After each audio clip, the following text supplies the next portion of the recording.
This meeting is convened under Article 1012 of the Constitution, which provides that the President may, in consultation with the Speaker, address Parliament from time to time on any matter of national importance. I therefore wish to welcome Your Excellency the President of the Republic of Uganda, Commander-in-Chief of the Defense Forces, and the Fountain of Honor. I'm sure honourable members and the country at large are eagerly awaiting for the presidential address. But before you invite the President, I want to just draw your attention to Rule 10 and two parts of Rule 10. One, that while the President occupies the chair of state, he may make a presidential statement which shall be heard in silence and not followed by any comment or debate. Rule 10.4.2 states that the President shall not participate in the proceedings of the House in any way. Your Excellency, this rule inhibits our interaction with you. Therefore, on behalf of the House, I want to request that a time should be found when we can have a free meeting with you to discuss, to have an exchange on the issues of security in a different arena. Your Excellency, I now invite you to address the country.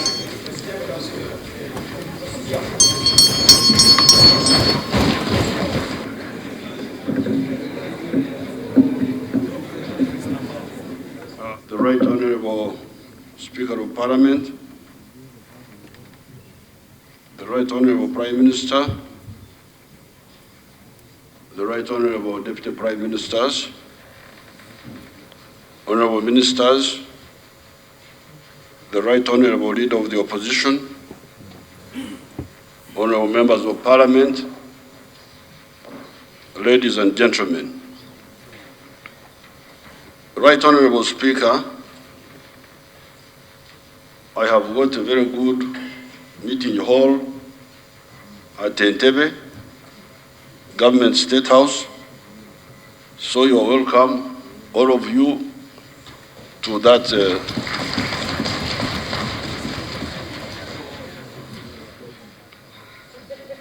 The Right Honourable Speaker, I've decided to use the rights of the President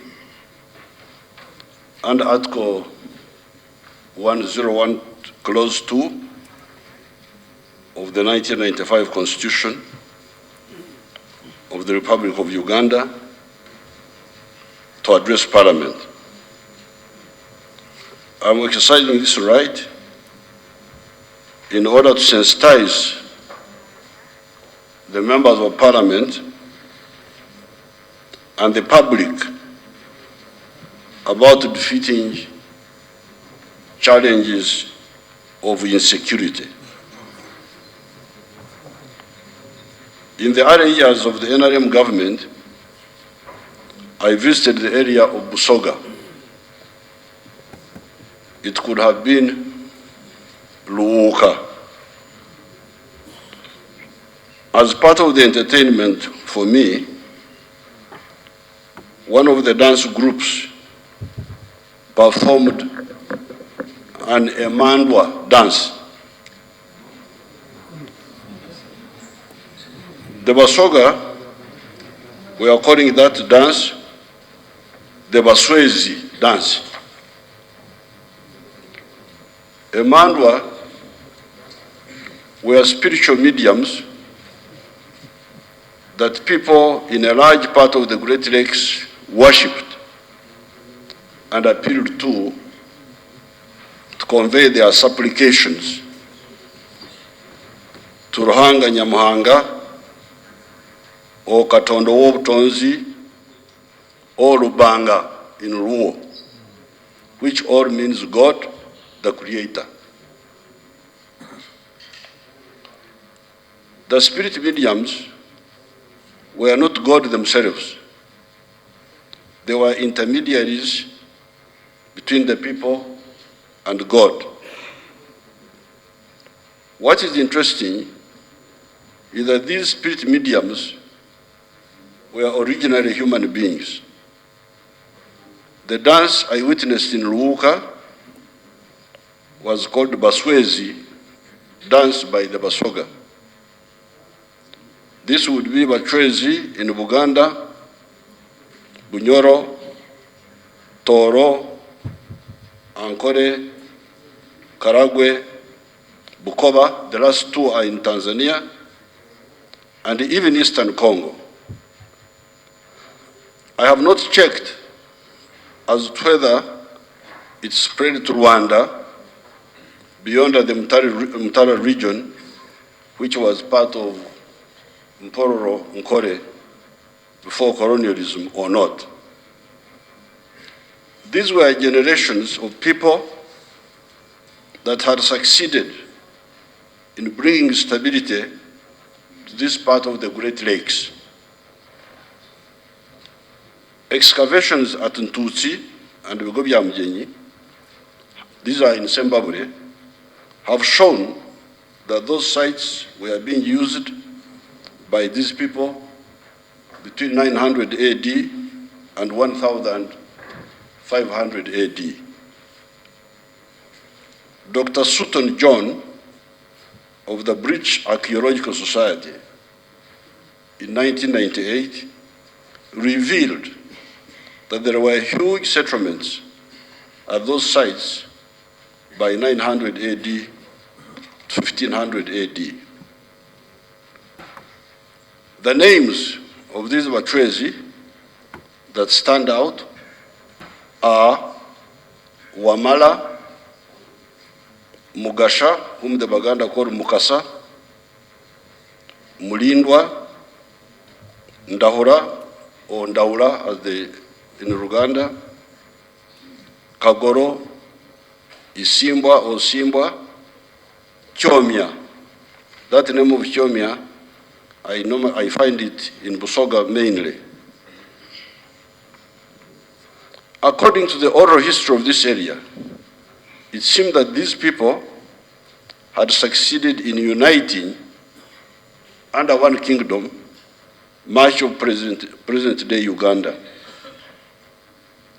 Bunyoro, Toro, Ankole, Buganda, Busoga, Lango, what we call Buchiri. These people on this side of the Nile, the historical name of Lango is Buchiri. Or Buked, some people call it Buked, but it is Buchiri. Achori, chiefdoms, which are called Gani traditionally.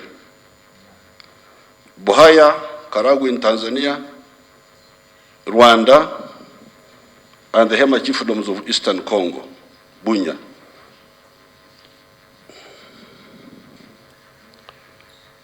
When that dynasty collapsed, for reasons, that unity brought peace and stability and prosperity to the region for maybe 500 years. When that dynasty collapsed, for reasons that are not clear, the area was taken over by the smaller kingdoms that we found in place in our time. These are the kingdoms of Buganda, Bunyoro, Toro, Nkore Mpororo, Busoga chiefdoms, Lango chiefdoms or Buchiri, Acholi chiefdoms or Gani, Buhaya and Karagwe in Tanzania, Rwanda, and the Hema chiefdoms of Eastern Congo in the area of Bunya. These little kingdoms, run by egocentric and tyrannical kings and chiefs, fomented endless wars and insecurity for 400 years until the area was taken over by the British, the Germans, and the Belgians following the conference among the European imperialists in Berlin in 1884-85, where the mismanaged Africa was partitioned like a cake, each one of them taking a portion or portions of the defenseless territories. The incompetence of the traditional leaders having been finally confirmed by reality. The imperialists fomented their own wars of global conquest, into which our people were sucked in fighting other people's wars in the form of the First and the Second World Wars. Nevertheless, at least the British established some law and order in much of Uganda. Extrajudicial killings became rare in many parts of the country. However, Karamoja and Turkana in Kenya were never pacified. During the time of the kings, the armies were very indisciplined. That was part of their weakness, and that was one of the reasons they were defeated by the foreigners. To take one example, Henry Morton Stanley, passing through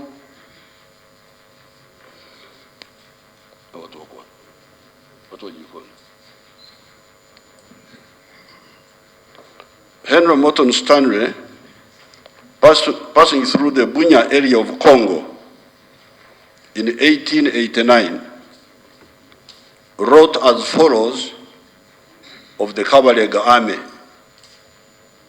As you know, that Bunya is in Congo, but it is inhabited by Banyoro-speaking people and other Alurs and other people who are part of our system here.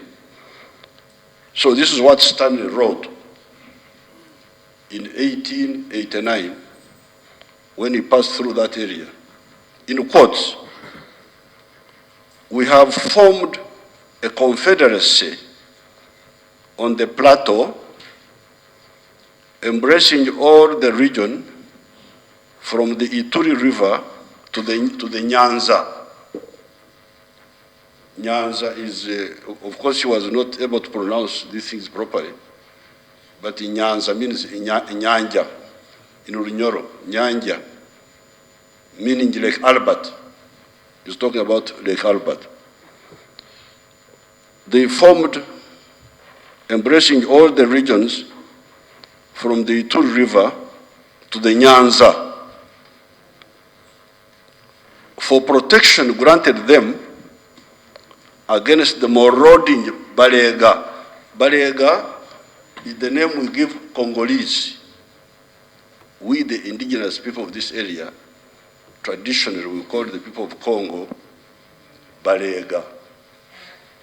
That's why you hear Kabalega. Kabalega. Kabalega, I think his mother had something to do with Congo. So Kabalega, it meant that Akana, Kabalega, the child of Balega. Since you spend so much time in Europe, I thought I should bring you down here to our part of the world.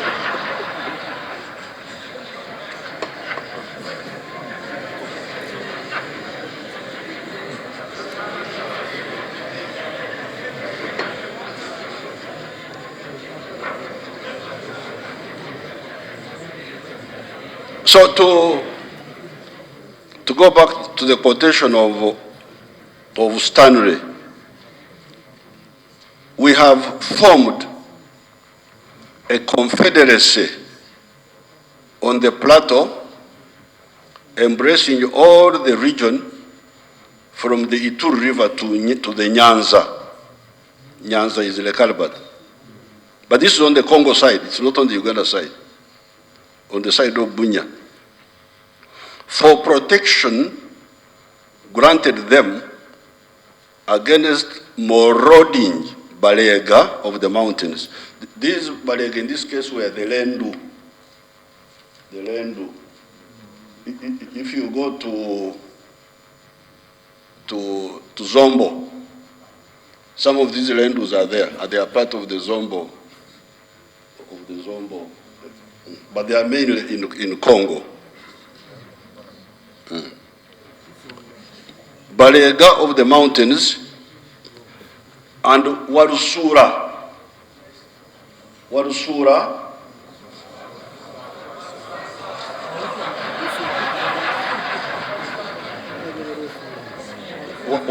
Warusura.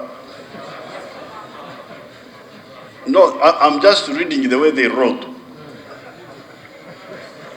The way Stanley wrote. Now, Warusura is the Swahilinization. No, that one is another issue.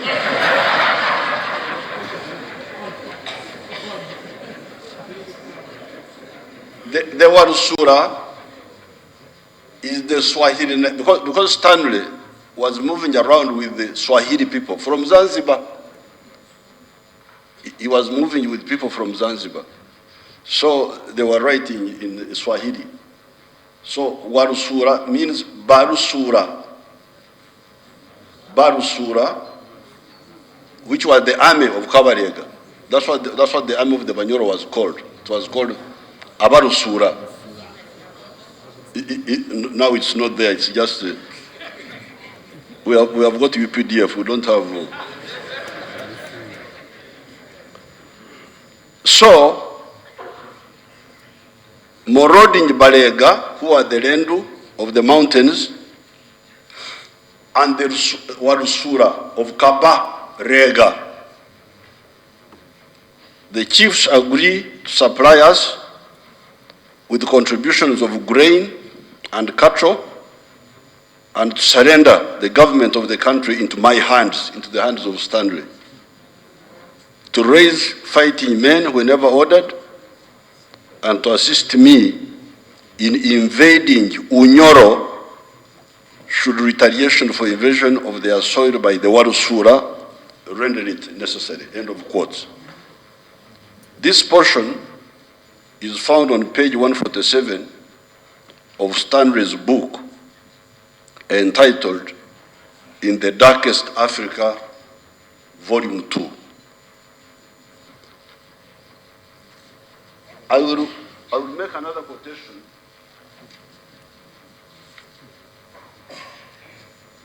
Later on, I will put in the speech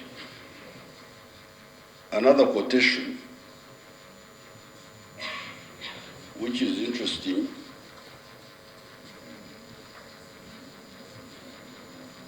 There are so many, I will see which one is which fits there. But for instance, this one here,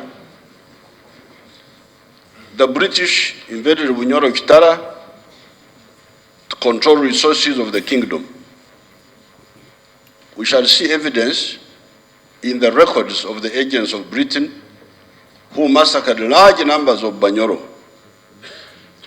Lugard had estimated in 1893 Banyoro to number over 2.5 million people. He wrote, Unyoro is probably more populous than Uganda, meaning Buganda, and Ankoli, meaning Ankole, about equal to it. Danba estimates the population was reduced to 400,000 from 2.5 million to 400,000. I will quote this.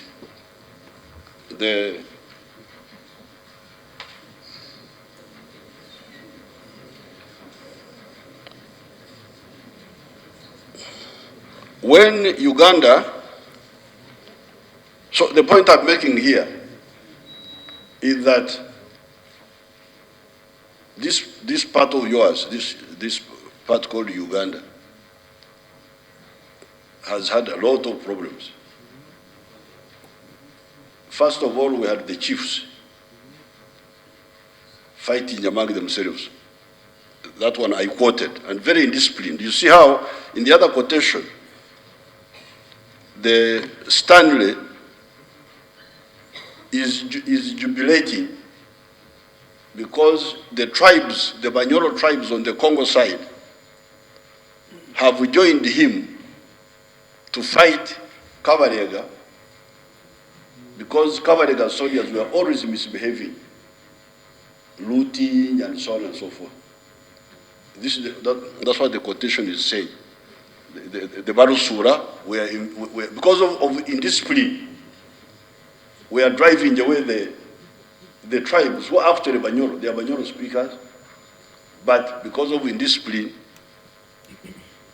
they were ready to welcome foreigners to protect them against the indiscipline of the Abarusura. Now, after that problem of the chiefs, then we come to the British themselves. They come with their own problems, and you see what they are talking about here. Population of Bunyoro. Today, Bunyoro are only 1 million. Today, people you call Bunyoro are only 1 million. But in 1893, there were 2.5 million, according to Lugard. So that whole population was reduced because of the British and their army. When Uganda was subdued, the British colonial army was more disciplined and was rarely seen in public. This one I know, because you know what you call history, you people I call current affairs, because I was there. So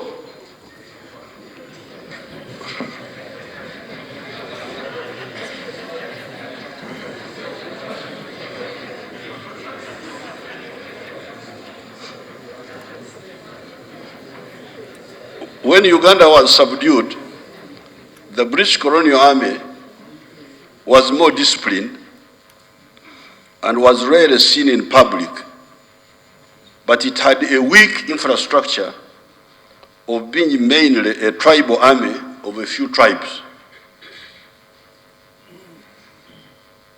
As already said above, it moreover failed to subdue Karamoja and Turkana. After independence, this former colonial army became very brutal and engaged in massive extrajudicial killings at every opportunity. During the 1966 crisis, a lot of people were killed. When Mzee Obote was shot, 1969, a lot of people were killed. Throughout the reign of Amin, during the West Nile operation of 1981, during the operations in Ruero of 1981 to 1985, etc. So, the history of bad armies, that's what I am trying to bring to you. The history of bad armies for almost 400 years, from the time of the, I really pity some of our people, because when they talk as if Uganda started with the British. It's really amazing. Even if when Jesus was born, you were not there, but you know what happened. Somebody thinks that they were not there, but you are a Christian, but were you there when Jesus was born?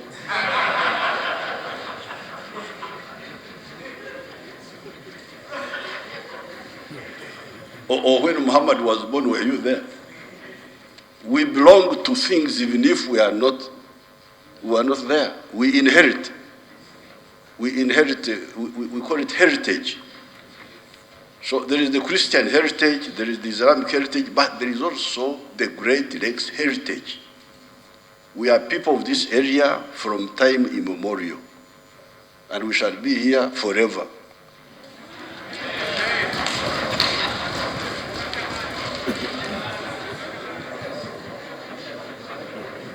That's why, therefore, I am disturbing you by unearthing this history, because you don't have time to know about yourselves. You know about everybody else except yourselves.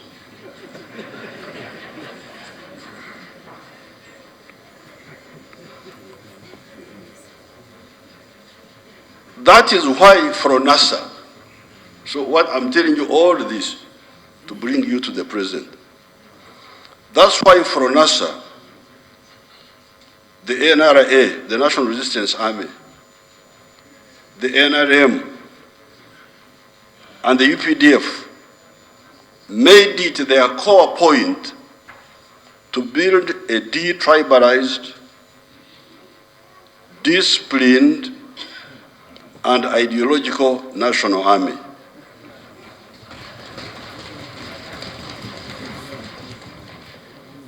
During the 8 years of the anti-Amin struggle, this was one of the major points on which we disagreed with Mzee Obote and the UPC while we were in Tanzania. The climax of our disagreements and different viewpoints was reached in October 1978 when Idi Amin attacked Tanzania.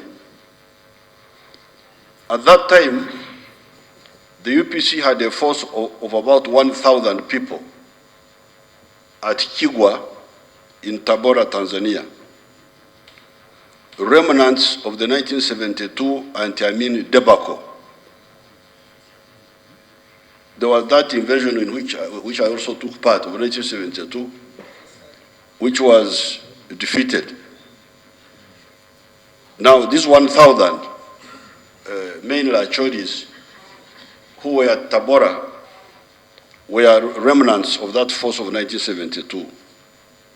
So these are the ones the late Tito Kero and Oito Jok came with to the front line at the end of 1978.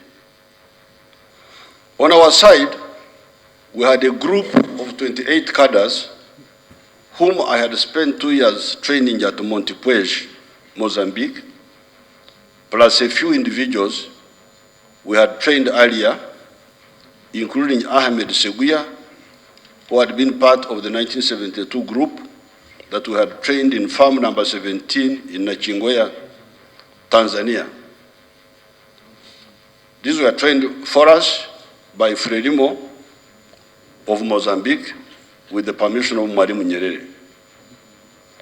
I arrived on the front line on the 23rd of December, 1978, with some of this group. By the 11th of April, 1979, when Idi Amin fled Kampala, we had a force of 9,000 fighters and cadres, while UPC comrades only had a force of 1,900, including the original 1,000 that had come from Tanzania. Now you need to study that. Why is it that we who had a smaller force, I had only 28 fighters when I arrived on the front line on the 23rd of December 1978. The UPC had 1,000, but by the 11th of April, when Amin collapsed, our force had grown to 9,000, while the UPC was still only 1,900, including the original 1,000. So you should study that and know why. The rest, as you know, is history. By 1986, the contending two lines, ours, because there were two lines, there were two lines of thinking. We were saying we need to build a detribalized, ideological army But our brothers were saying, no, politics kwa jeshi mbaya sana. They should build askari, just askari na askari too. That he should not have any ideology in his head, and he should just be a soldier. So, by 1986, the issue had been resolved, as you saw. By 1986, the containing two lines, ours of building an ideological, detribalized, a national army on the one hand, versus our brothers of relying on sectarian ones on the other, had resolved itself in favor of the former. Militarily gaining the upper hand by the forces of patriotism also helped the politics of the country. The previous politics of sectarianism of religion and tribe was replaced by the politics of patriotism and Pan-Africanism. Nevertheless, even today, some elements still try to revive the politics of sectarianism. That, however, is a subject of another day. On the military and security side, a national patriotic force had been born, and Uganda has never looked back again.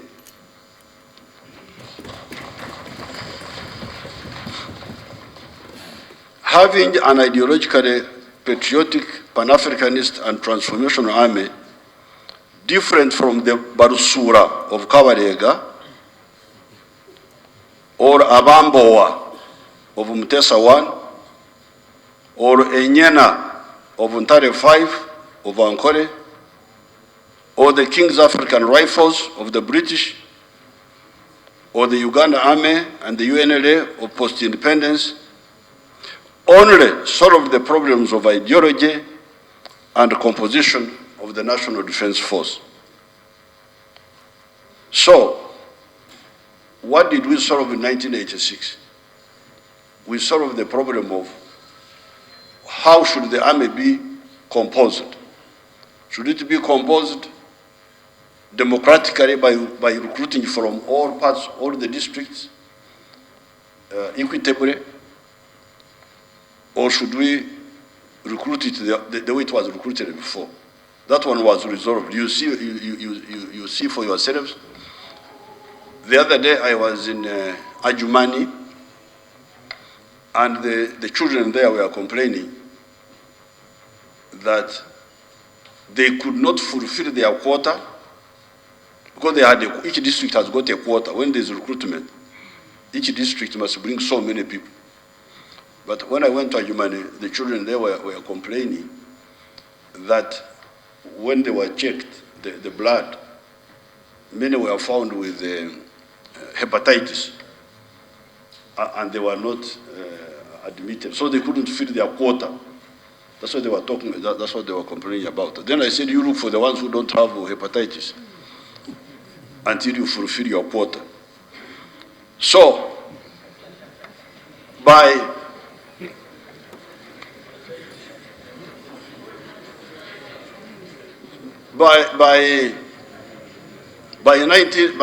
1986, what was resolved was how should the army be composed, and what should be the ideas in the heads of these soldiers. And our answer was it must be composed nationally through quota recruitment from all districts, and it must be ideological. Not partisan, but ideological.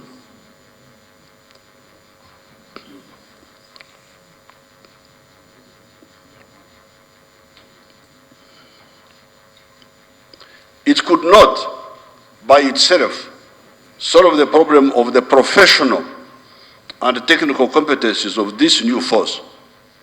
it could also not solve the strategic formula of the defense of the country. So, that one solved the issue of composition and ideology. But how about the strategy of the country? How are we to defend the country? Starting with the strategic formula, our line had been clarified by 1991. You remember at that time we had a huge army of 100,000. But when we analyzed, we said, no, this too big an army is not good. It will undermine the security of the country.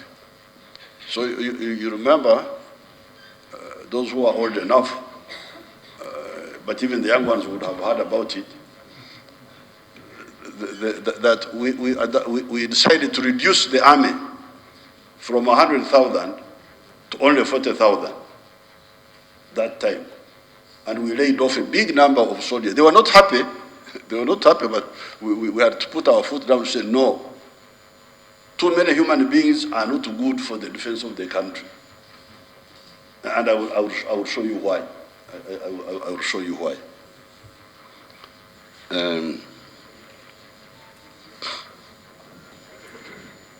So by 1991, the strategic line of how to defend the country had been resolved.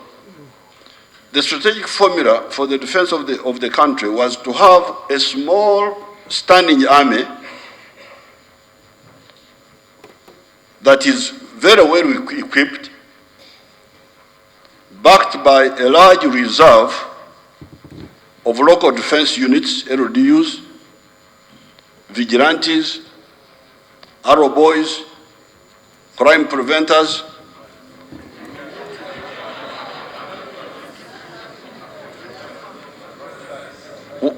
whatever name you call them.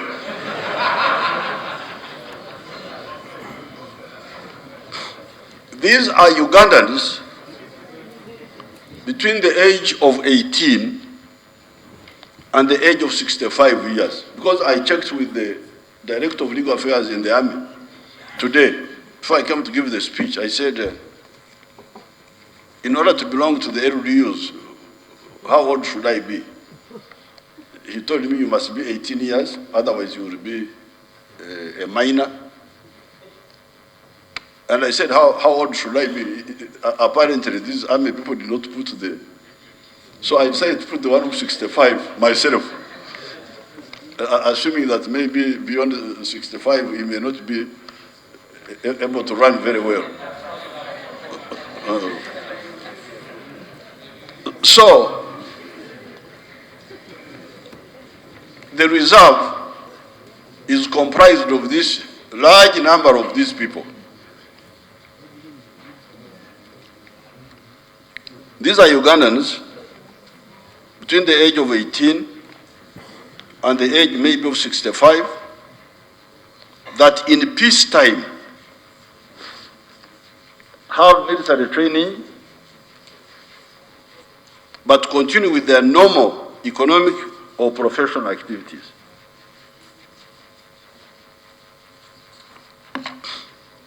If there is need on account of insecurity or war, a necessary portion of them will be called up to back the standing army, the police force, and the intelligence services so as to defeat the challenge. Indeed, this strategy was used against COIN in the north and ADF in the west. It is a reliable and affordable strategy for younger states still building their capacity. Even developed countries, such as Israel, use this strategy. It is therefore foolish and a waste of time for anybody to think that he or she can destabilize Uganda using weapons.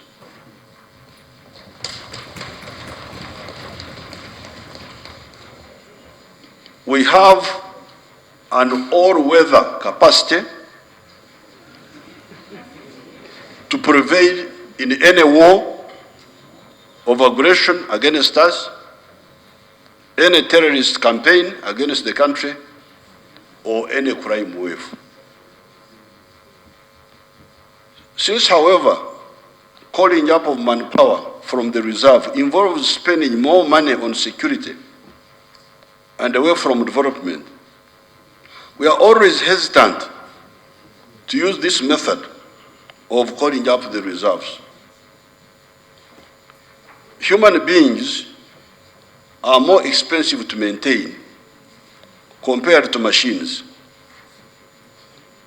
Human beings need breakfast,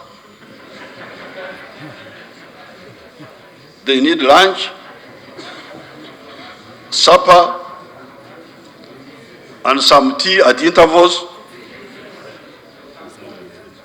They need medicine, clothes, housing, schooling for children, transport, entertainment, etc. And they have social issues, such as burying relatives who die, etc., etc.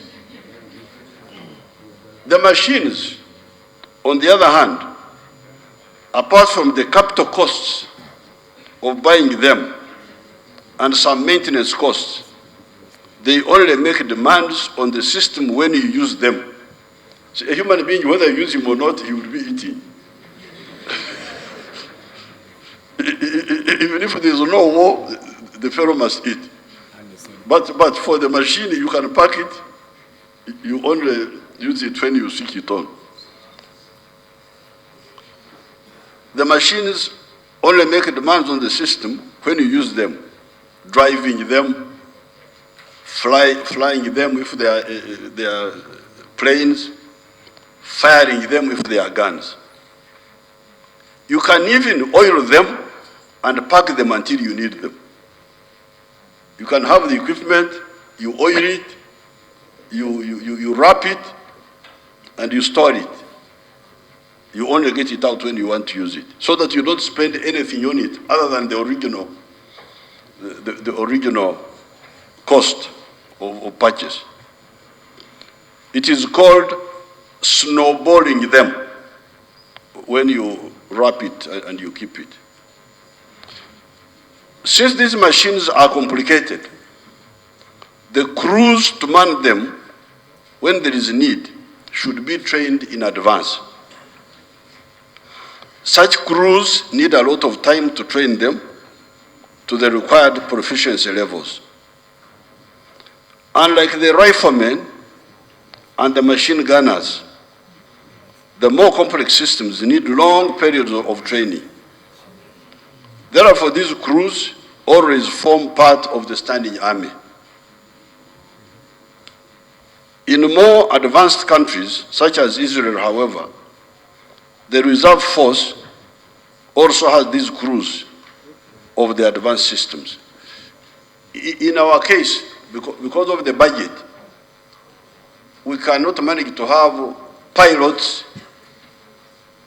who are trained and are in the reserve. Because in Israel, you can have an engineer who is working in, or a doctor, let's say take a doctor in a hospital, he goes and trains to become a pilot of a fighter plane, he qualifies, goes back to his work as a doctor. When there is need, he's called from the operational table, but he goes yearly for refresher course because he must keep going. But that is all budget. To train him, to go for refresher course is all budget. Because of our budget, we are not able to train these highly qualified people in the reserve. We only train the ones who are in the standing army, in the army which is in the barracks.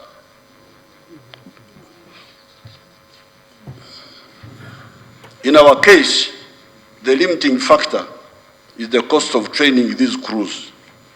That is why, for now, we confine ourselves to the crews of the standing army.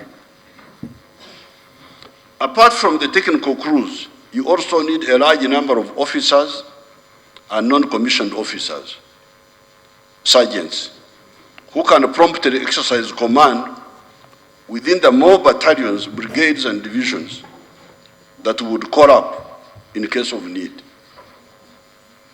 These, again, take time. They cannot conveniently be trained in a short time.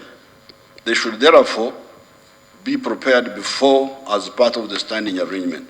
So therefore,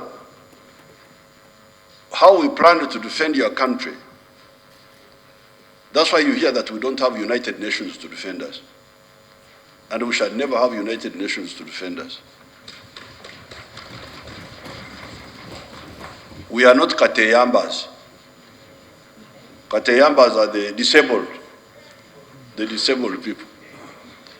But how do you defend yourself? How do we defend our country when we don't have a big budget? If you look at the budget of UPDF and you compare it with the budgets, the minister should bring these figures to the MPs.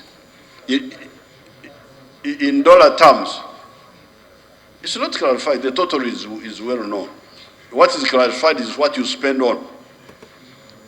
But the total is read here every year. I think this year it is what?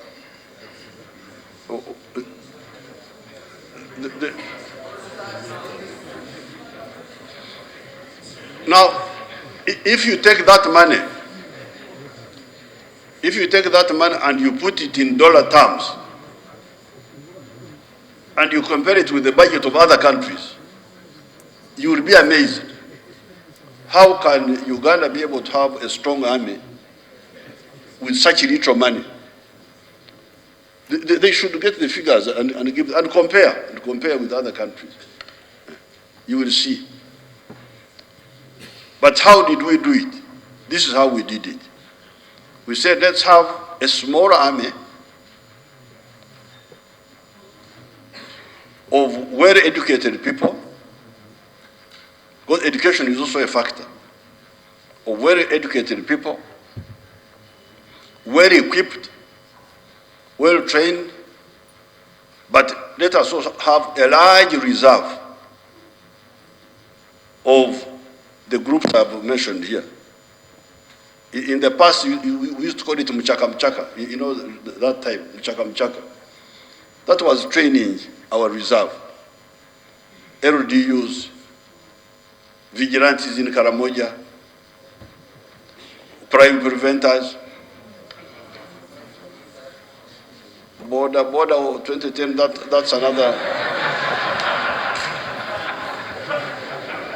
I don't think those were properly trained. So, but the standing army, as you need to listen carefully, because we should be very clear, especially you, the leaders, but even other people in the country. Because sometimes I see people worried, those who are doing bad things are endangering themselves. We shall crush them.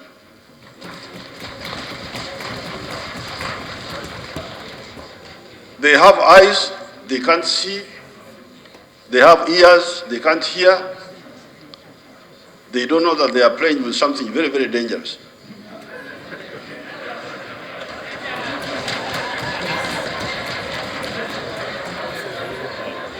Because all these things we have thought about. There's nothing we have not thought about. So the plan is, you have a small army of well-educated people, well-equipped, with a large number of technical crews, because you cannot train a pilot in 6 months. It takes a lot of time to train a pilot, to train a tank operator, to train. Those, they take a lot of time. a large number of technical crews, a large number of officers. You have more officers than you need. You have surplus officers and NCOs. Now, when there is need, you call up the other people, the LDUs, because those ones are only dealing with the lower level technology equipment, rifle, machine gun. That is like throwing stones. You don't have too much technology, you just need how to aim properly. But when they are called, they find that you already have the more difficult to train. They are already there. And you can expand the army the way you want. Now, that was part of the problem with Idi Amin, because he had that small army of his of 20,000, and he would go around thinking that he has got an army. But when he attacked Tanzania, which was part like our thinking, the Tanzanians were able to mobilize. Their own army was also small in peacetime. But because they had this system, the one I'm telling you, they were able to mobilize an army of 45,000, plus with the Ugandans who are more than 10,000. So we ended up having an army of almost 60,000 dealing with the small army of Idi Amin of 20,000. They could not cope. They could not cope. So,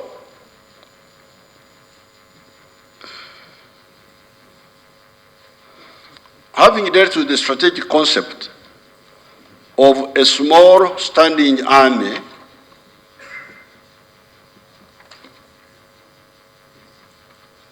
with a large number of trained officers, NCOs, and technical crews, with a large reserve of trained riflemen and machine gunners, we now need to look at the professional and technical preparedness and adequacy of the army and the other security forces, because they complement one another.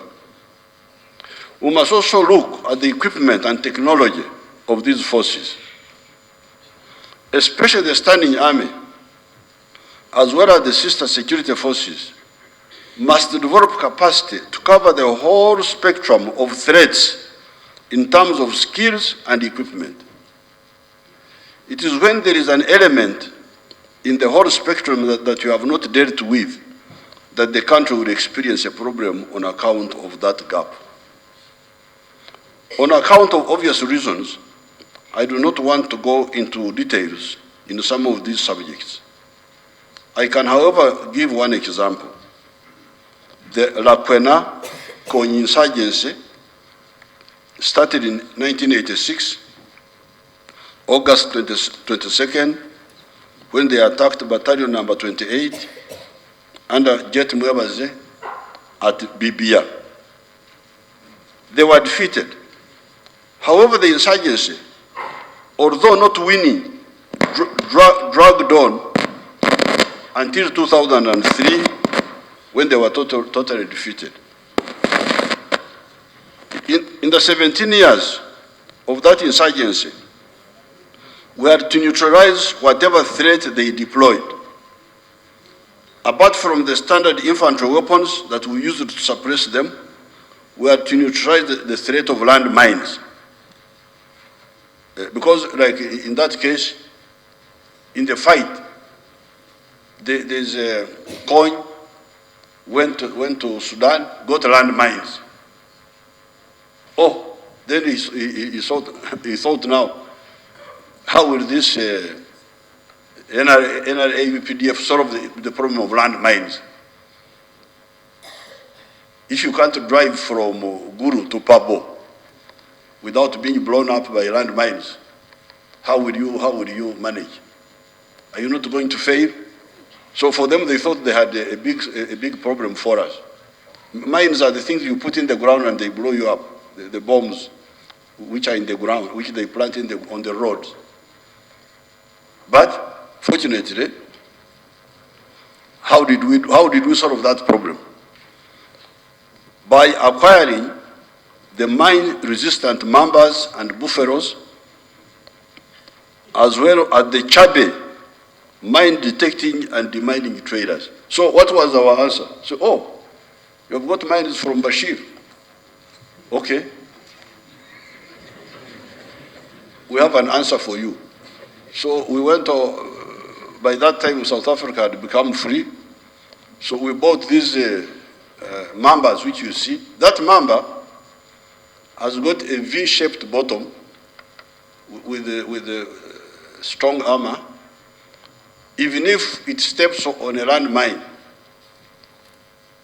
only the tires will be damaged. The people inside, they will continue, no problem. So, and then we had another system which could detect and remove the mine. So therefore, the poison which those people had got from Sudan, thinking that it would make us fail, was now neutralized. The enemy was hoping to block the use of the roads using these mines. But those mines were now useless for them. And then we would follow you, because when you plant, you normally leave a trail. So you plant, we discover, we follow you, and we deal with you. So we deal with your mine, and also we deal with you. So in the end, you run out of mines, you also run out of bodies.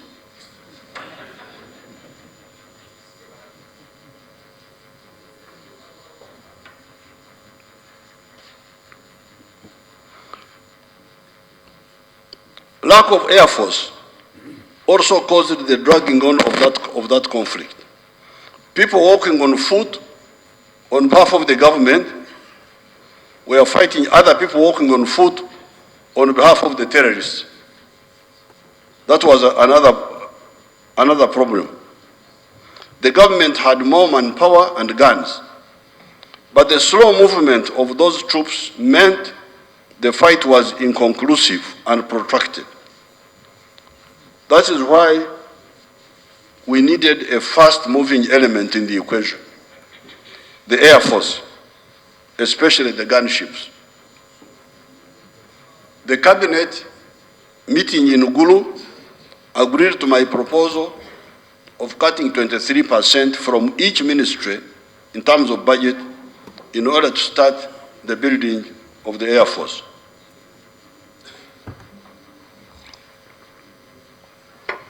At the Battle of Apopong in Amuria, the combined arms of the infantry and the Air Force, plus other elements of detecting where the enemy is, reconnaissance, broke the capacity of the enemy to resist.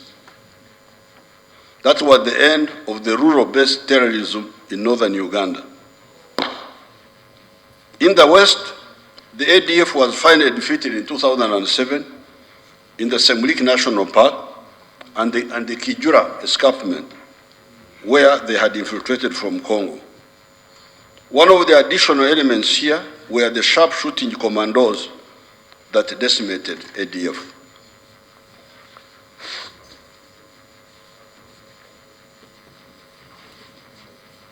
Now, recently, to give you another example, which is not written here, the Rwenzori Mountains. You know that area is complicated because it is very high and cold. So we had now to create a mountain warfare brigade, the ones who specialize in mountain warfare. So if you think you can cause any trouble in the mountain, you are just wasting your time.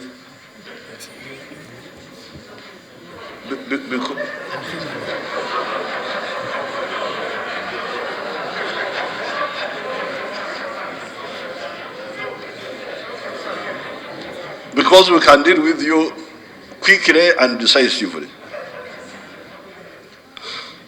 Hence, as we stand today, almost all the elements needed to defeating terrorism in the rural areas are in place. Without going into details,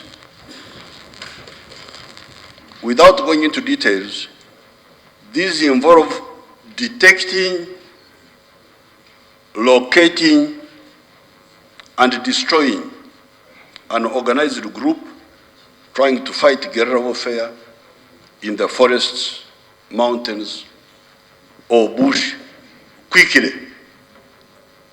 This I can tell you that this is where we stand now.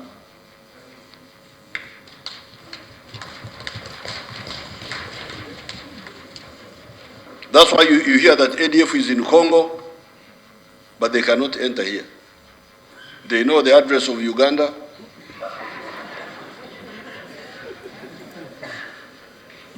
But they cannot come here.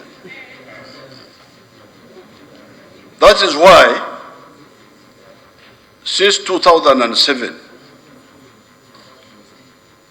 has had peace from corner to corner for the first time in the last 500 years.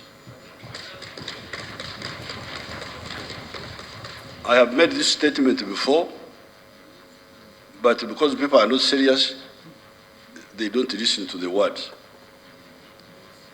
This is the first time in 500 years this area you call Uganda has had peace from corner to corner.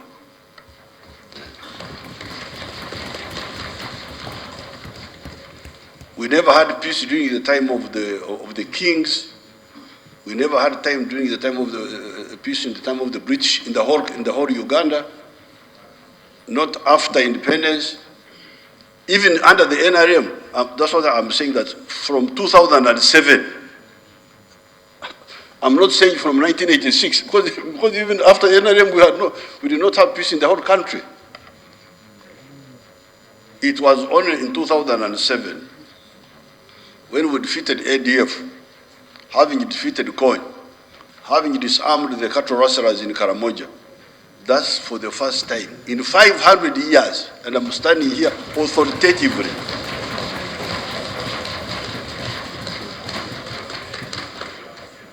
I am a man of this area.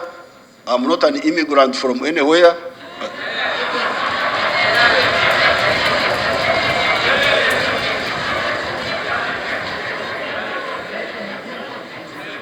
And I'm telling you that this is the first time we have had peace corner to corner in the last 500 years.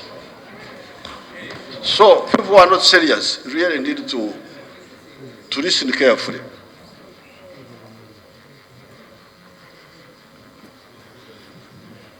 Indeed, rural-based insurgency and cattle rustling were totally defeated and cannot resurface. That now left the issue of crime, both in the rural areas, the towns, and along the highways. Remember, crime is different from war. There is war, there is crime.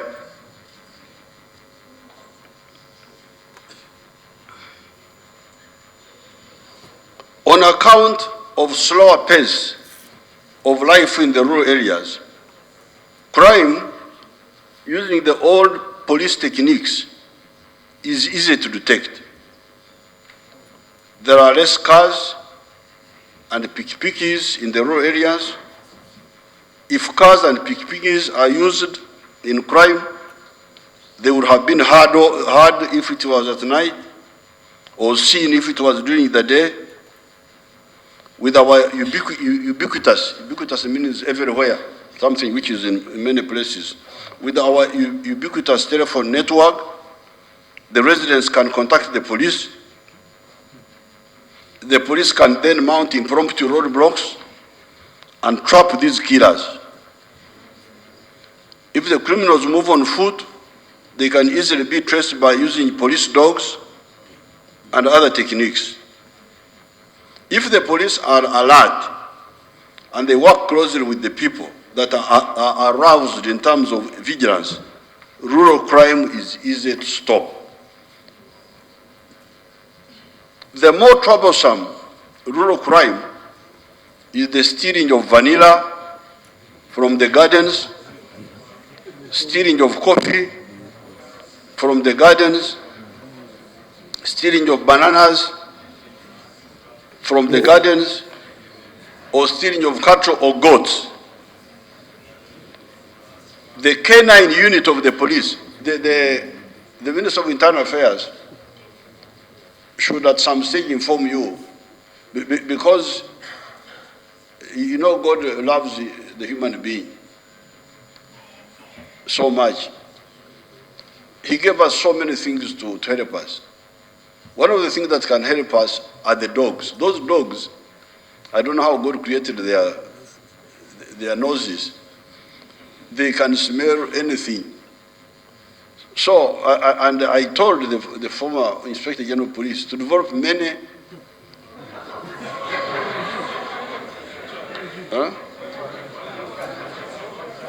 the former one.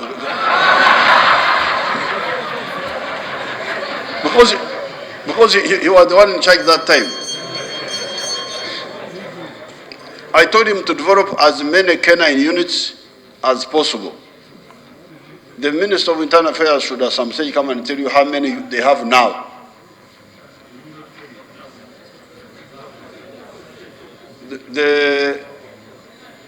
Because if a dog unit is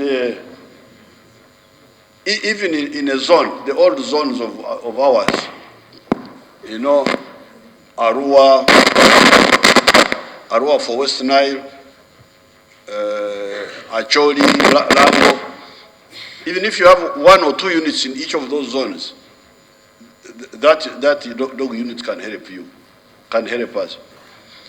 But the problem we have, we need to sensitize the public about interfering with the scene of crime. Because when something happens, the people come and rush there and trample the scene of crime. So when you bring the dogs afterwards, they can't smell because so many people have interfered. But we need to educate the public, please, if something has happened, don't get near. You stay some distance. The police can guide us how that could be. Or if you approach in an organized way, maybe one person to see whether the person is dead or not. But otherwise, the whole village, they come. Now you can no longer get any clues for the forensic. The dogs can no longer smell because there are so many people there. So otherwise, the canine unit, for instance, if you find that people have stolen your vanilla at night, instead of also interfering with the traces, you go back, call the police, let the police come with their dogs and see where the trail leads. It may lead, they may have stolen the vanilla and walked some distance and then jumped on a vehicle. Okay. But then people will have heard, oh, there was a vehicle which we heard the sound in the night. Okay, you may not see it the first time. But now, with the roadblocks of the police in the area at night, you may catch these people now. But when you interfere with the scene of crime, then we don't know what to do, because you help the criminals to escape.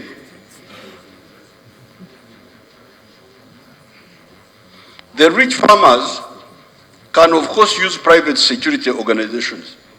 Those who are rich people have 2 security people to stay in your garden, and you pay them. We could have called up LDUs for this task. We were, however, hesitant because of not wanting to divert money from Dongolobo development.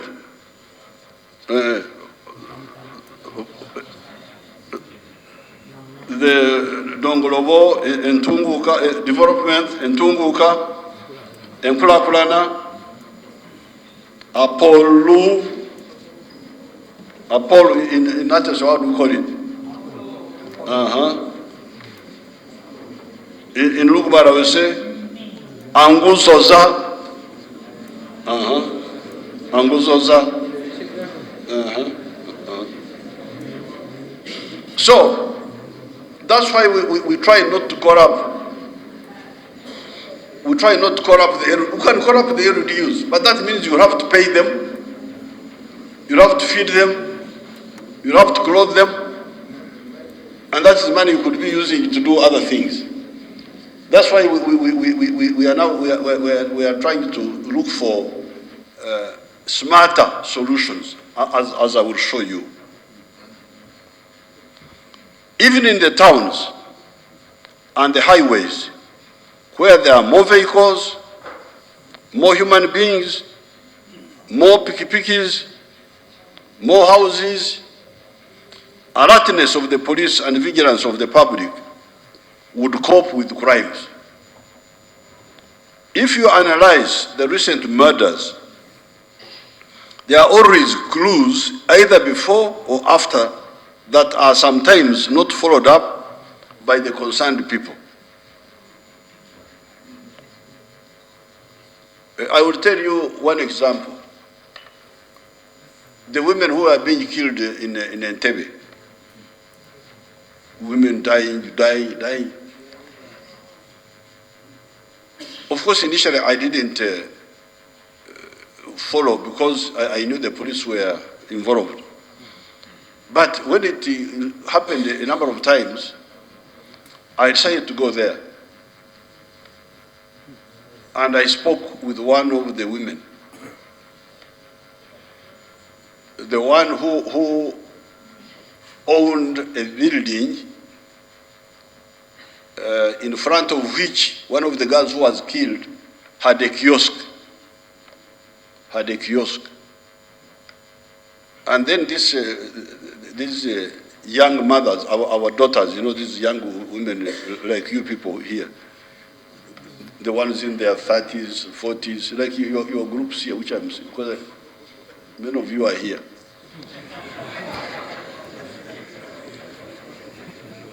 Now, this young mother, or middle-aged, I think by that time you are middle-aged, in the 40s, what?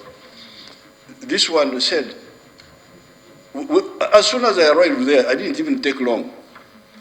She said, naye kasala kano kaberanga nyo ku masimu.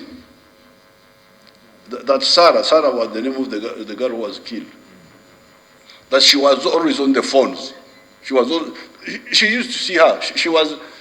This Sarah was renting her space as a kiosk, space of this middle-aged mother like your group. The kasara kano kateranga kubera ku masimu. Even that day when she was knocking off from job because she left work at 8, and somebody was ringing her. So it was very easy. So I said, so somebody was, immediately I went and we traced those people. And we called them, even with the phone of Sarah. Yes. So, but if somebody has not bothered to pick the information from the landlady, the landlady is the one who told me that kasara kano kaberanga nyoku masimu. This Sarah was always on the phones. Even that night when she left at 8 and died, somebody had rang her. So it was very easy in no time we got those people. So the problem of lack of vigilance by the public and the police not bothering to find questions, not even bothering to go, I don't know. So I didn't know why those people had not arrested those people. Now, when this lady told me, I had not even taken long. I just went there and said, what happened? That was the first sentence she told me. That young lady. And we were able to get the whole group. Now, when they were arrested, these people at the village, hey, na even no one nobody butunda wano bifenesi. That these were the children who would come during the day and sell bifenesi. And as they are saying, fenesi, these are fruits, jackfruit. As they were selling the jackfruit, they were seeing where to steal.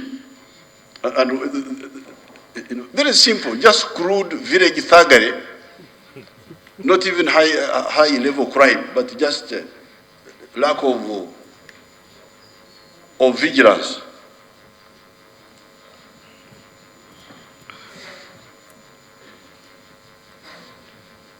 When I intervened in the murders of women in Entebbe, the murders of New Year's Day in Masaka area, the murder of Susan Magara, the murders which took place in Namayingo. You know, there was a time when Namayingo had become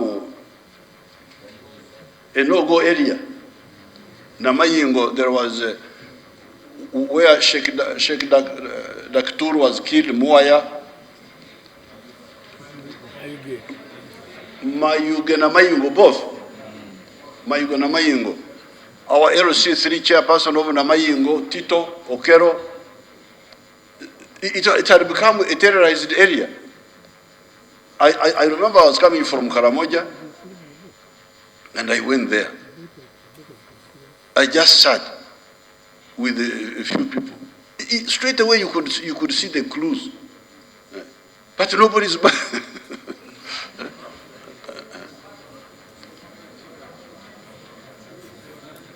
So therefore, soon after, most of the culprits in those cases were arrested and charged in courts of law. Negligence and even collusion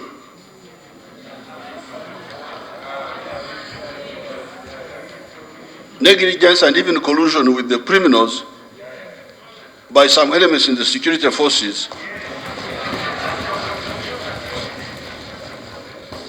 has been part of the problem.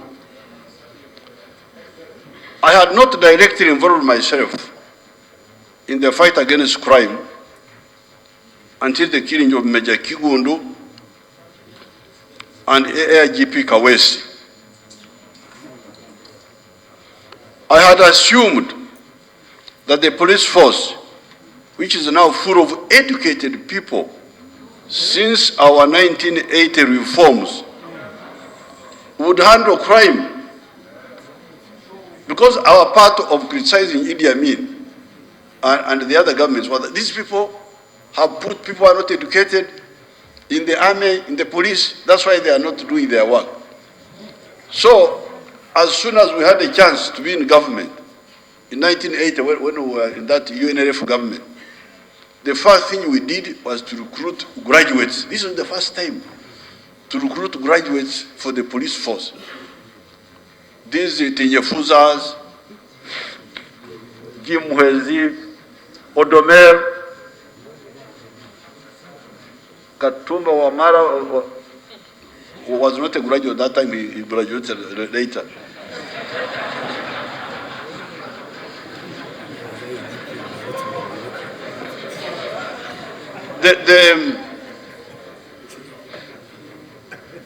We recruited these people because we wanted a police force of educated people.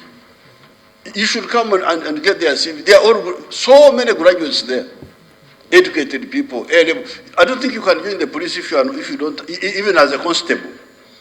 You cannot join as a constable if you are not A level. I don't think so. So you have got a police force of educated people. Why should they be bothering an old man like me to go and be the one to look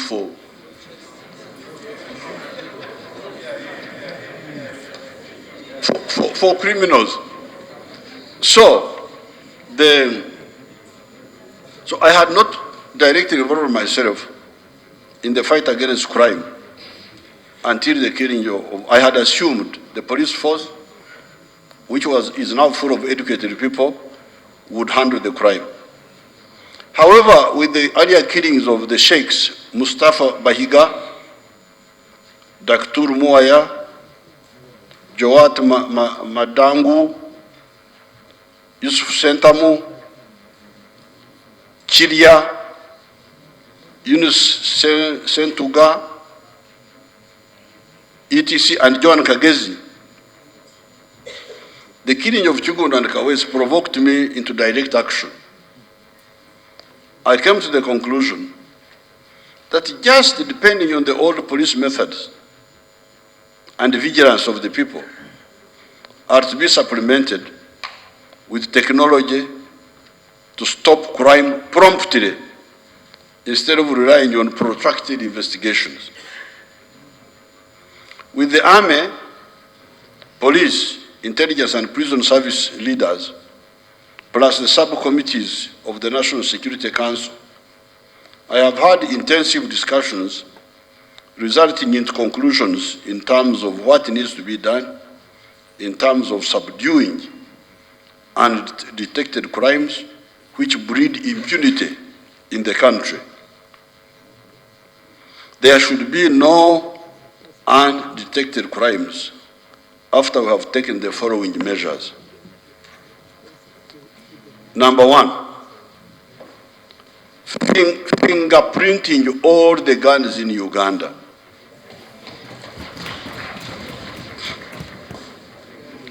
I have been using guns almost continuously ever since 1971. That is 47 years. I did not, however, know that guns have individual fingerprints. I thought that guns of the same caliber, e.g. AK-47 caliber 7.62 millimeter by 39 millimeters, would have the same fingerprints. Because, I was using guns for war, not for police. So I didn't know that because with war you don't look for fingerprints, you look for dead bodies. You don't.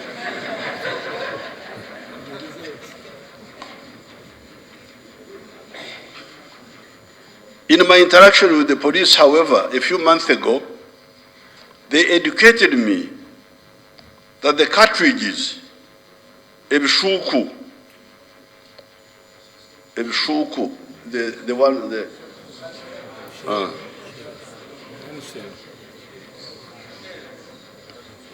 left at the scene of crime can tell us which gun fired which bullet, and that they had the machine to read those fingerprints. These police of yours, they have the machine to read all the fingerprints of the guns. That's what I found recently in my. Why then are you not using all these using it for all these murders? I asked them. The answer: we have not bothered to take the fingerprints of all the guns in Uganda. They had not bothered. They had not seen it as necessary to see that all the guns in Uganda must be fingerprinted in this way.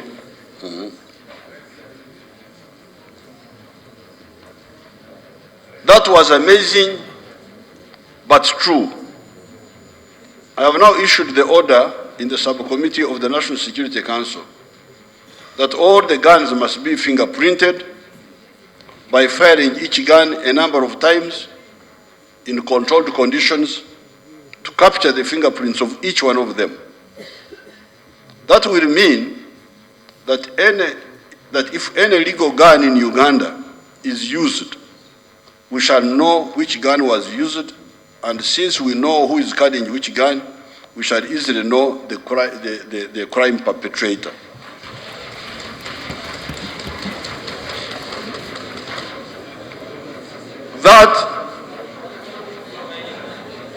that will account for all the legally held guns. If any of them is diverted to crime, we shall know. That, however, will not cover the guns smuggled in from the neighboring countries, which will be captured by other measures. Because, you see, this one will help us to know that there is no legally held gun held by the army, held by the police, by the intelligence services, even the ones held under the Licenses Act, because you can go and buy a gun, and you can go and buy a gun from the police with a license. All those legally held guns will now no longer be. If they are used, we shall know. So that will mean that those ones are now traceable. But that will not capture the ones which are smuggled and are not part of this of this stored information. But for those who shall use other measures, it will at least remove this problem of the gun is illegal, but it is loaned to do illegal things and comes back to legality. That one at least will be handled. The second measure we intend to introduce is to require every motor vehicle and every piki-piki to have electronic number plates installed at the cost of the owner. That's where now I need your support.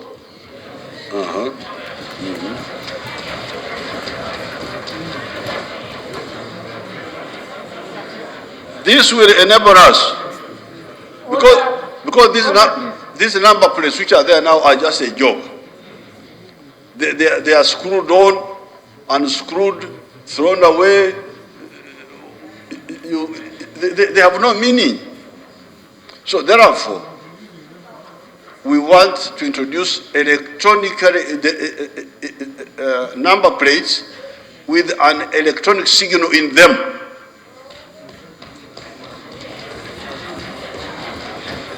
Now, if you are going to visit your girlfriend or what, we are not interested in those things.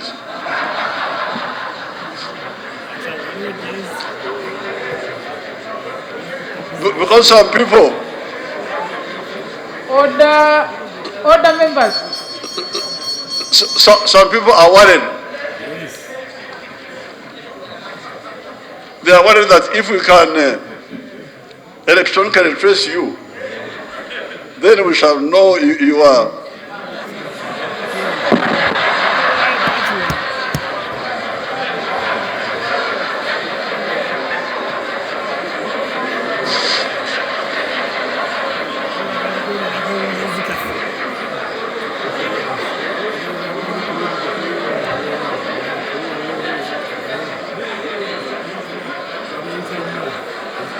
But you don't have to worry at all. We can embed it in the law that this information should never be retrieved or looked for except if your car or your piki-piki is found on the scene of the crime. We can protect privacy.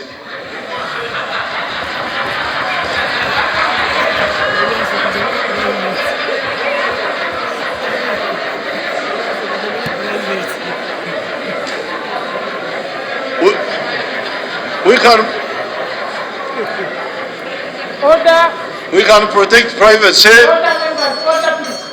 It is only when your car or your piki-piki is found in the scene of the crime. That's all. Otherwise, what if you are doing your other things? Why?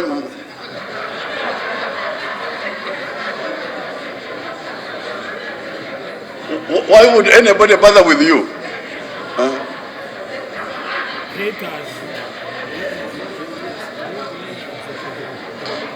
This will enable us.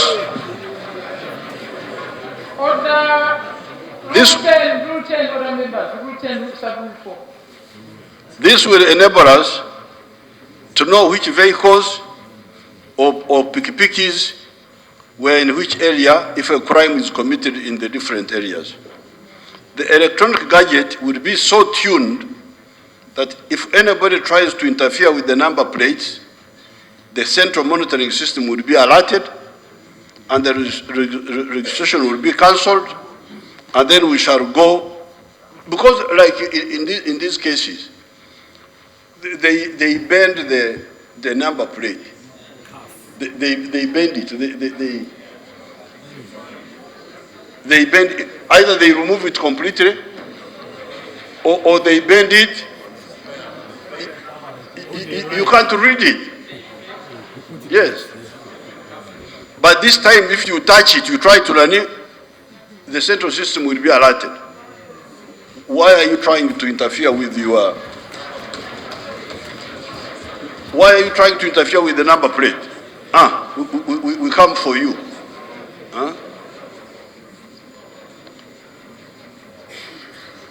The electronic gadget will be so tuned that if anybody tries to interfere with the number plate, the central monitoring system will be alerted and the registration will be cancelled, and then we shall go for the offender.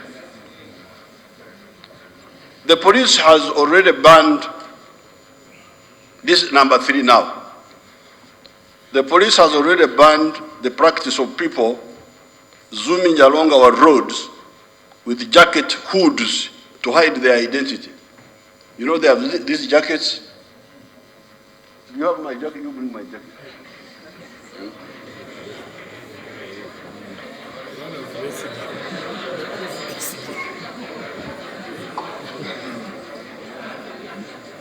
There are these jackets which they wear as if it is for warmth, but then they cover their heads. They only leave only the eyes. And when he commits a crime, even during broad daylight, you can't see. So the police has banned this. We are now saying that if we see you hooded, we shall challenge you. And if you don't know something, you may.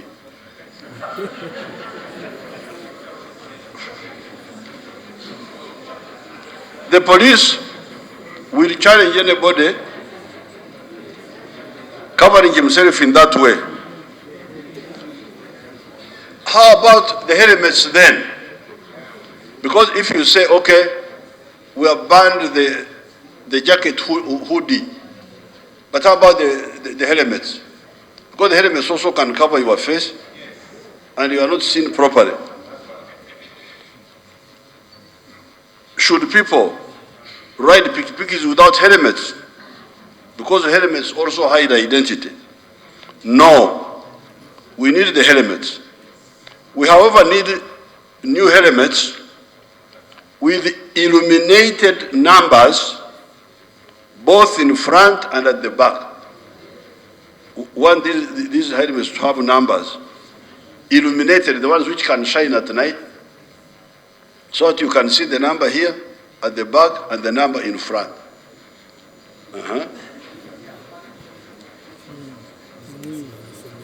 These helmets will also be registered and put in the central computer system in the police or wherever is appropriate.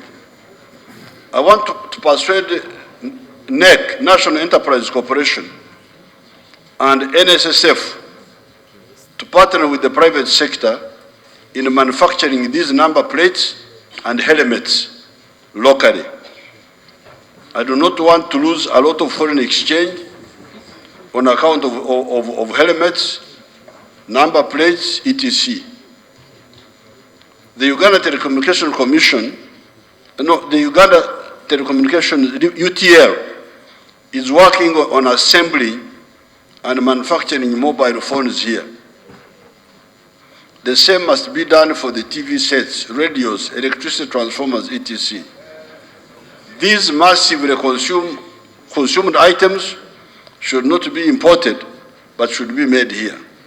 Therefore, even for the helmets and for the number plates, they will have to be made here. I salute Mzee Meta for making the cables here for a long time, because that one has solved one.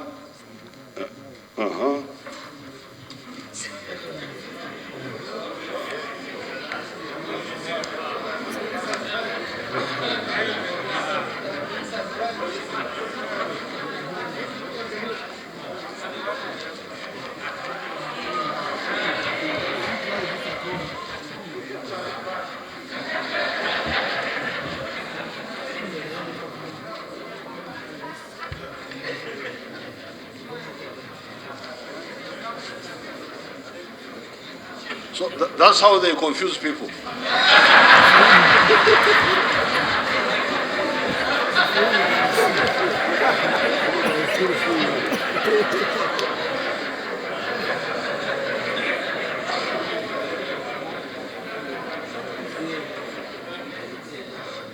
Number 4, the master blow to the criminals is number 4. This is the installation of cameras in the town, on the town roads and the streets and along the highways. As somebody who has been involved in security and combat issues for the last 50 years, I can tell you that potentially the criminal or the enemy can evade other forms of detection except the optical. The optical, meaning the eye, the camera, the telescope. When we attacked and overran Kampala in 1986, few people in the world believed that we had such capacity. Most of the embassies in Kampala were dismissive of our capacity. Why was this? Partly because we never used the radios, the military radios. We never used the military radios or the telephones for any of our plans. So I have been warning security forces not to depend too much on telephones and things like that. Because serious criminals actually will avoid the use of telephones. These ones who use telephones, they are not very serious criminals. They are just taking advantage of the disorganization. But the one thing you cannot escape is the optical, the human eye, to see, and the camera, and the telescope. Those three, whatever you do, you cannot escape them. And that's what, for me, I think this should be the anchor of the anti-crime.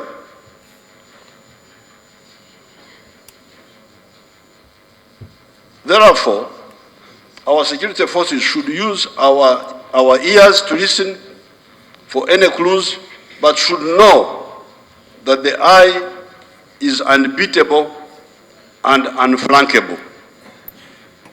Satellite cameras in space may be obstructed by cloud cover. The satellites, they are far. They are above the cloud cover. So when it is cloudy, the satellite cameras may not see. But these cameras on the road, those ones you cannot escape. They are like the human eye. They are like me, like I'm seeing you now. I can see that these are good people, these are bad people, I can see them.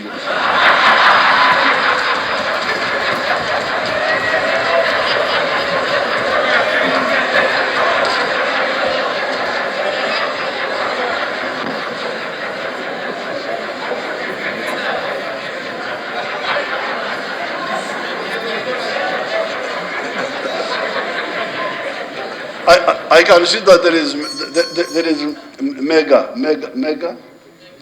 Mega, the sister.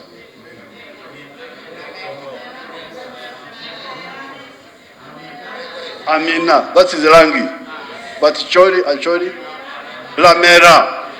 I can see my Lamera here.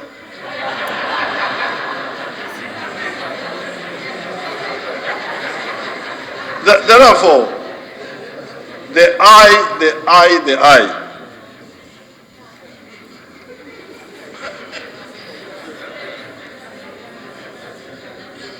However, the cameras on the ground, if necessary, with the thermal sensors, because then the cameras will have the problem of night. What happens at night if there are no lights? But you can have the ones which have thermal, which can see the temperature of the body, will not fail us.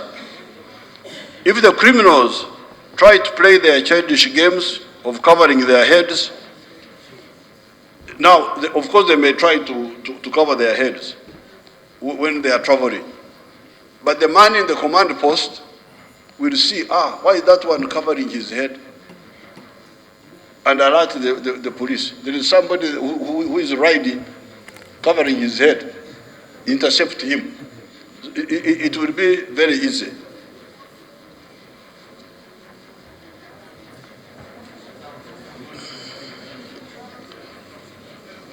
If it is a helmet, he's covering himself with, it has an illuminated number, and he's riding on a picky with electronic number plates. Now, somebody has said that, how about the villages? People who go to the villages branch from the main roads. So, if somebody branched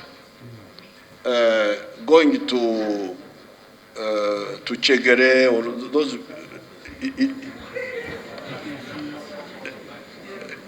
inside there in a patch, we shall from the cameras of the main road to Lira, we shall know how many pikipikis branched this way. Now that helps us to narrow, to narrow on that day how many pikipikis branched going this way, even if there are no cameras inside. But we shall have a smaller area to look at, so that we can follow up. The fifth method of discovering criminals is having a modern forensic laboratory. I had thought that the electronic national identity card would solve part of this problem by capturing our fingerprints, only to be told that they only captured thumbprints and not the palm prints. Why did you not tell us to provide our palm prints? We therefore need to have our palm prints captured. We also need the DNA of the criminals to be captured, that when the blood samples are left on a crime scene, they are traceable. Now, we had a debate within the National Security Council. For me, I didn't see any problem providing my blood sample so that they can keep my DNA in the computer. But some people said they don't like their DNA to be in the computer. But what's the problem? I don't see. For me, because you see the good thing with the DNA, if we find blood samples on the scene, quickly we know whose blood samples these are. Quickly we know whose blood samples these are. If it is a case of rape, then very easily we know who was involved.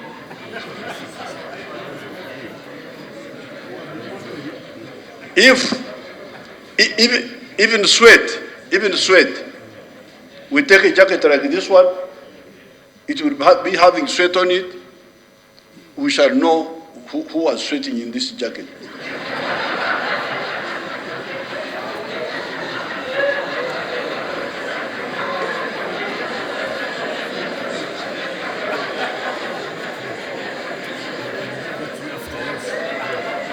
Even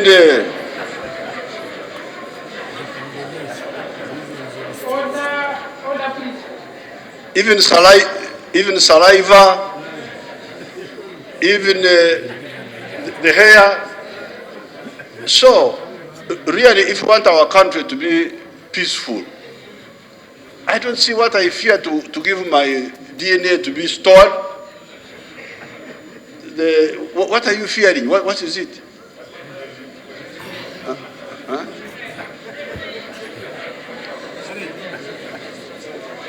I mean, who can lose?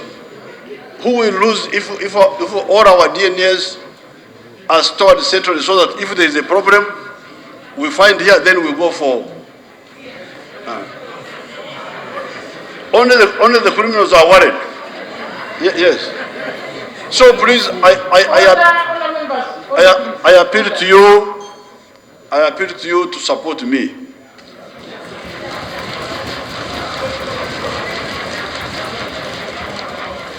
So that we stabilize our country. You see, when the country is very peaceful, I normally see my grandchildren, our Ugandan grandchildren. This in the red paper, they're putting up their legs.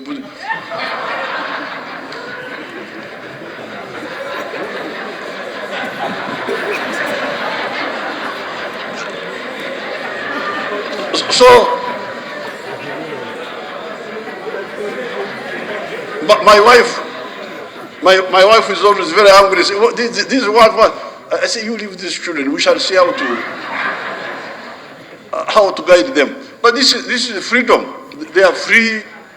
They stay in their Mikesa, Transnight. What?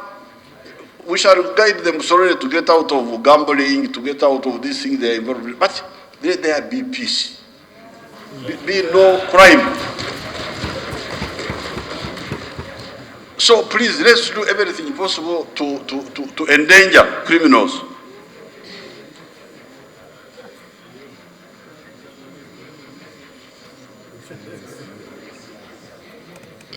With the this is now number 6. With the cameras and other means of detection, then the next challenge in the fight against crime is speed of response. And how quickly we arrive at the scene. I have directed the police to revive the 9-9.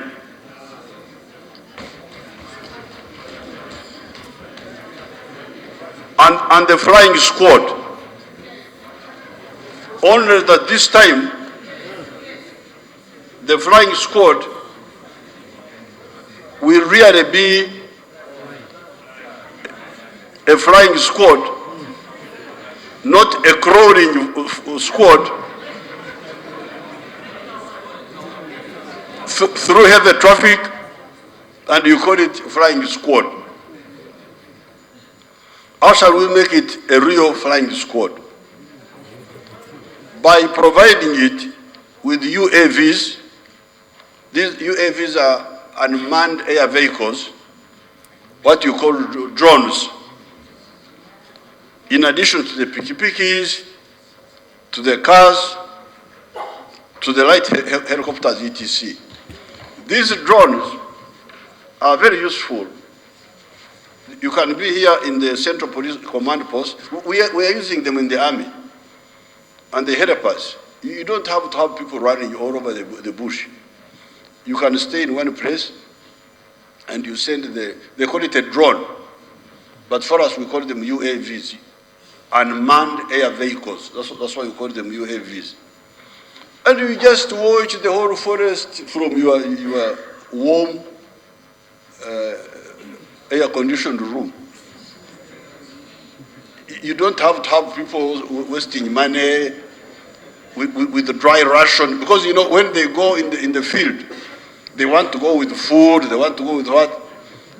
Now here you stay in one place, you send out this thing so if there is any call to the 99, immediately the drone flies out. And if anybody is trying to escape with the pick is what, it will be on him. And then the rest will.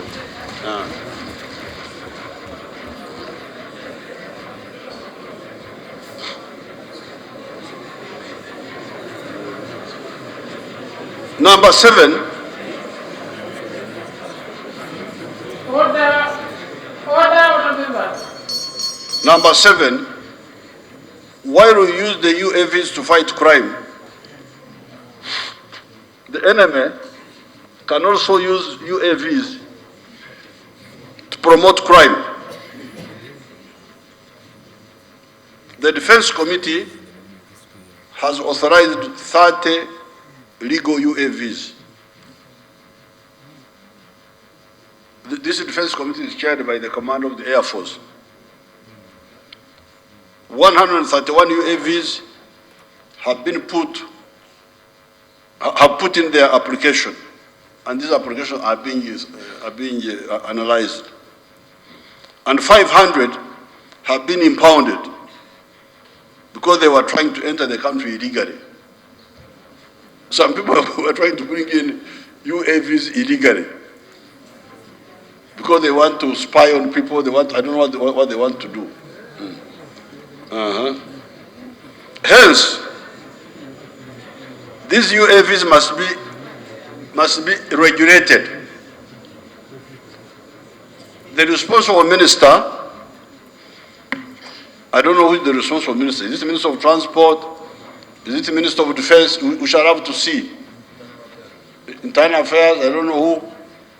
Under the Prime Minister, needs to evolve a policy and a bill for the cabinet discussion, which will eventually come to Parliament for debate to control the use of these UAVs. In the meantime, with the security personnel, we have discussed and agreed as to how to deal with the hostile UAVs. There are technical means of neutralizing those UAVs. One of the technical means is to jam it and then it falls down.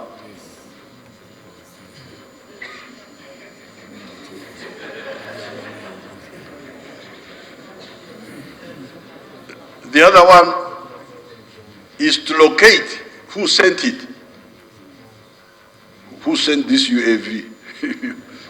You go for him.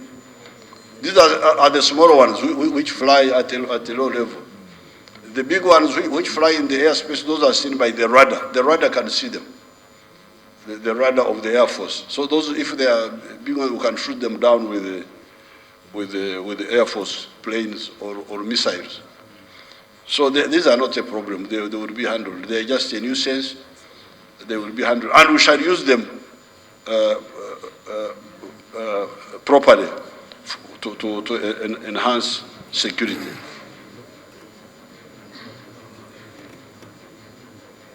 Minister needs to evolve a policy and a bill for cabinet discussion and eventually bring it to Parliament. In the meantime, that one I have already said. Number 8, the other insecurity is the misuse of social media.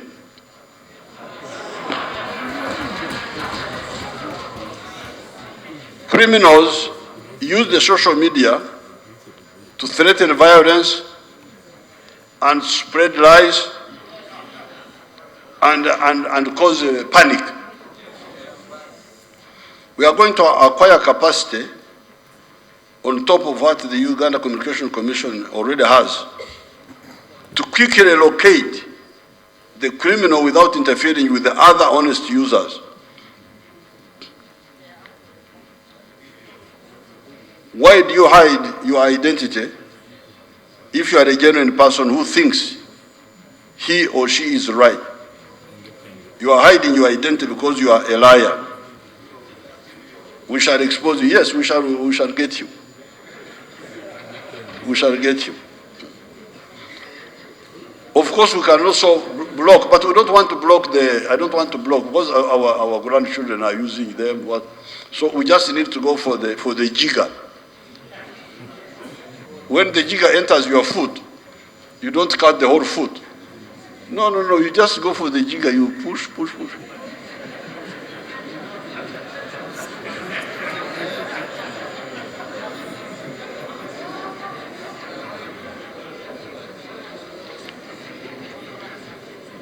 Number 9, we shall acquire more scanners under the URA, Uganda Revenue Authority, to look into all the containers entering and leaving Uganda so that the under declarers of imports stop cheating URA and the criminals who infiltrate guns hidden as cargo are apprehended or deterred. In August 1981, the late Grigore Kaluletwa, working for the NRA, infiltrated a lorry full of rifles and landmines with T on top, all the way from Burundi, through the 2 borders of Rwanda, through Katuna, and delivered the cargo to our units at Najemba Forest between Matuga and Wakiso. In 1972, I brought 12 rifles in brand new shining suitcases from Bukoba to Arusha, Moshi, Lunga border north of Tanga, to Mombasa, Nairobi, Tororo, all the way to Kampala. Yes, it was treason, yes, but it was...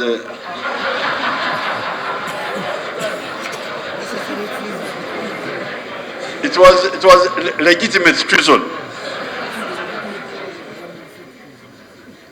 That era of weak or non-existent state authority should have been long over.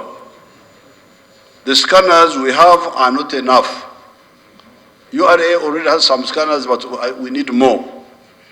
We need scanners to cover all the land borders, all the landing sites for the wagon ferries, Port Bell and Jinja, and for the airport. Finally, back to the army. Our strategy is to have a small army with a large number of officers, NCOs, and technical crews, and also with enough equipment, but backed by a large reserve force. We have carried out the audit and have identified what needs to be done, and we are working on it. Our capacity is robust, created over the last 50 years. We have abundant capacity to guarantee the security of Uganda. All the criminals, including those hiding in Congo, will pay for their sins. Whatever is done in hiding, it will be proclaimed on the rooftops. It says in the book of Luke, chapter 12, verse 2 to 3 as follows. There is nothing concealed that will not be disclosed, or hidden that will not be made known. What you have spoken in the dark will be heard in the daylight, and what you have whispered in the inner rooms will be proclaimed on the housetops. End of course, and I thank you.